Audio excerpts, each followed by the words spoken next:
ஓம் சக்தி. அன்பு குழந்தையே, இந்த தெய்வ வாக்கை கேட்க வந்த என் அன்பு பிள்ளைக்கு இன்று ஒரு அருமையான வாக்கை கொடுப்பதற்காக வந்திருக்கிறேன். உன் வாழ்க்கையில் நீ என்ன செய்து கொண்டிருக்கிறாய்?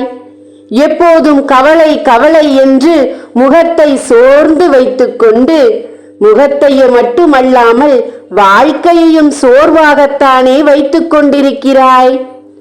எழுந்து என்னால் நடக்க முடியவில்லை, கைகால்கள் ஒரே வலியாக இருக்கிறது, என்னை ஏதோ ஒன்று அமுக்கிக் கொண்டே இருக்கிறது, தெய்வத்தை வணங்கக்கூட என்னால் முடியவில்லை, வீட்டில் தீபம் ஏற்றலாம் என்று நினைத்தாலும் முயற்சிகள் செய்தாலும் என்னால் முடியவில்லை என்று காரணங்களை குவித்துக் கொண்டுதான் இருக்கிறாயே ஒழிய வேறு எந்த முயற்சியும் செய்ததாக தெரியவில்லை.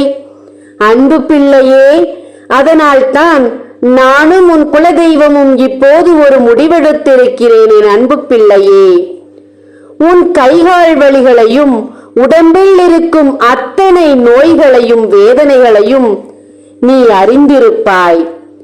எங்கு சென்று பார்த்தாலும் உனக்கு உடம்பில் எதுவுமே இல்லை, எல்லாம் நன்றாக இருக்கிறது என்று சொல்லி அனுப்பி விடுகிறார்கள். ஆனால் உனக்குள் இருக்கும் வேதனை உனக்கு மட்டுமே தெரியும். என் அன்பு தங்கமே, உன் வேதனையை யார் அறிவார்களோ என்னவோ, நானும் உன் குலதெய்வமும் அறிந்துதான் இருக்கிறோம்.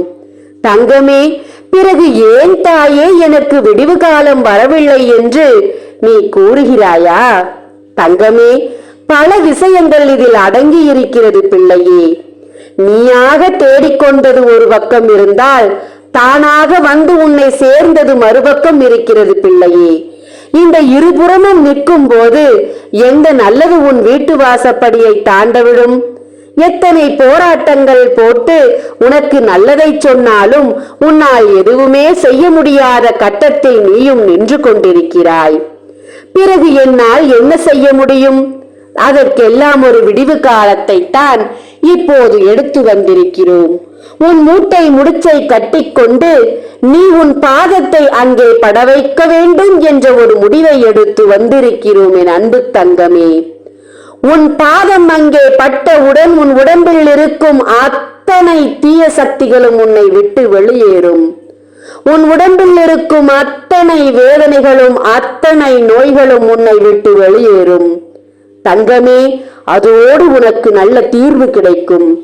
என்ன வேதனைகள், என்ன சோதனைகள், சண்டை சச்சரவுகள், எத்தனையோ பழிகள், எத்தனையோ வீண் விரயங்கள் என்று அத்தனையும் உன் முதுகில் சுமந்து பாரம் தாங்க முடியாமல் எழுந்திருக்கும் உனக்கு இன்று ஒரு வழியை கூற வந்தேன் நான். என்ன என்று கேட்கிறாயா? எண்ணி இன்னும் 7 நாட்களுக்குள் உன் குலதெய்வ கோவிலை நீ மிதித்தாக வேண்டும் என்பது உன் குலதெய்வத்தின் கட்டளையாக இருக்கிறது. நீ பட்ட பாடு போதும் என்று குலதெய்வம் முடிவெடுத்து விட்டது. அதற்கு உன் பாதம் அங்கே பட வேண்டும். சாக்கு போக்கு சொல்லி இதையும் தள்ளிவிடாதே. எப்பாடுபட்டாவது உன் குலதெய்வத்தை நீ பார்த்தே தீர வேண்டும். குலதெய்வத்தின் மண்ணை நீ மிதித்தே தீர வேண்டும்.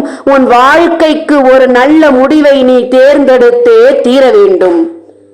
சொல்வது புரிந்ததா உனக்கு? நான் சொல்வதை வேடிக்கையாக கேட்காதே பிள்ளையே. ஒரு முடிவு வேண்டும் என்றுதான் இன்று ஒரு முடிவெடுத்து வந்திருக்கிறேன் நான் உன் குலதெய்வத்திடம் பேசி. வீண் விரயங்களை தடுக்க வேண்டும், வீண் பழிகளை தடுக்க வேண்டும். சொல்வதை இன்றாவது கேட்பாயா? நல்ல முடிவை எடு பிள்ளையே. உன்னை சுற்றி இருக்கும் செய்வினைகளை அடியோடு அழித்து, உனக்கு செய்வினை செய்தவர்களுக்கு பதிலடி கொடுத்து, உன் வாழ்க்கையில் நீ கண்டிருக்கும் இந்த அத்தனை சோகங்களையும் வேதனைகளையும் கண்ணீரையும் இடம் மாற்றி அவனுக்கு கொடுக்க ஒன்றே ஒன்று நீ செய்ய வேண்டும். 48 நாள் பூஜையில் வைத்த யந்திரத்தையும் சாம்பராணியையும் ஆண் பெண் உருவத்தையும் சத்திய நாராயணா படத்தையும் வாங்கி உன் வீட்டில் வைத்து பூஜைகளை ஆரம்பிக்க வேண்டும். இது உன் நல்ல முடிவுக்கு ஆரம்பம் என்பதை மறந்து விடாதே, அலட்சியப்படுத்தாதே. இன்றாவது நான் சொல்வதை கேள். ஓம் சக்தி. நன்றி.